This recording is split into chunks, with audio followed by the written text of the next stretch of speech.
È attivo da oggi Friuli Venezia Giulia Progetta, il nuovo strumento che l'amministrazione regionale mette a disposizione di enti e imprese per sostenerne gli sforzi di internazionalizzazione attraverso la richiesta di fondi europei. L'iniziativa, presentata oggi a Udine nella sede della Regione, prevede l'assegnazione di un fondo perduto destinato a premiare quei soggetti che abbiano fatto richiesta di fondi nell'ambito della nuova programmazione europea 2007-2013.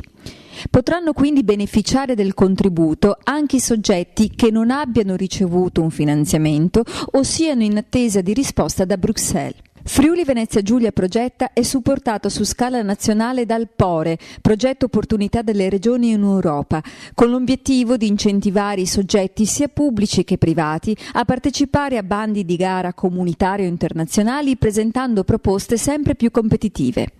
La Regione Friuli Venezia Giulia è stata tra le prime regioni in Italia ad aderire alla Convenzione. Ente attuatore del progetto per la Regione è Informest, l'Agenzia per lo Sviluppo e la Cooperazione Internazionale con sede a Gorizia, che ha curato la realizzazione della piattaforma software cuore del progetto.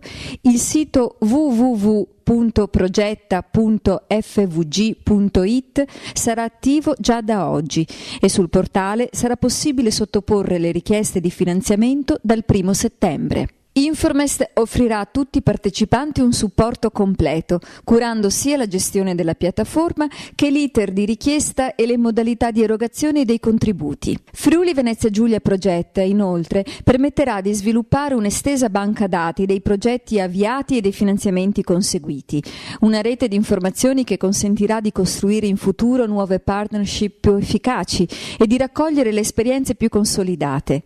L'Italia rimane infatti uno dei paesi europei più debole nell'accesso ai finanziamenti comunitari internazionali. FVG Progetta si aggiunge alle varie iniziative promosse dalla Regione e Informest per la diffusione di informazioni e competenze professionali sulla capacità di attrarre fondi comunitari.